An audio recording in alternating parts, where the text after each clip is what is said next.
आम चुनाव 2024 में अब महज एक साल का समय बचा है। बीजेपी, कांग्रेस समेत तमाम राजनीतिक दलों ने तैयारी भी शुरू कर दी है। 2024 को लेकर अब तक कई सर्वे आ चुके हैं, जिनमें बीजेपी का पलड़ा भारी नजर आ रहा है। बीजेपी लगातार तीसरी बार केंद्र में सरकार बनाने का सपना देख रही है, लेकिन चुनावों पर करीब से नजर रखने वाली संस्था centre for the study of developing societies यानी CSDS ने एक ऐसी थ्योरी दी है जिसे देखकर विपक्षी दल राहत की सांस ले सकते हैं। साथ ही विपक्ष 300 के आंकड़े के पार पहुंच सकता है। दरअसल CSDS के आंकड़ों के सामने आया है कि अगर बीजेपी को छोड़कर बाकी सभी दल एक साथ चुनाव में आ जाते हैं तो विपक्ष को अगले लोकसभा चुनाव में आसानी से बहुमत मिल जाएगा। CSDS ने ये आंकड़ा पिछले साल तमाम दलों को मिले सीटों और वोट फीसदी के हिसाब से निकाला है।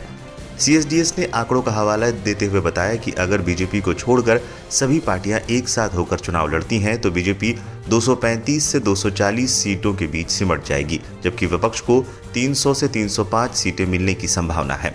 2019 के लोकसभा चुनाव में बीजेपी को 303 सीटें और विपक्षी दलों को 236 सीटें हासिल हुई थी। CSDS ने पिछले लोकसभा चुनाव में मिले बीजेपी और उसके अलावा बाकी दलों के वोट प्रतिशत के हिसाब से ये आंकड़ा निकाला है।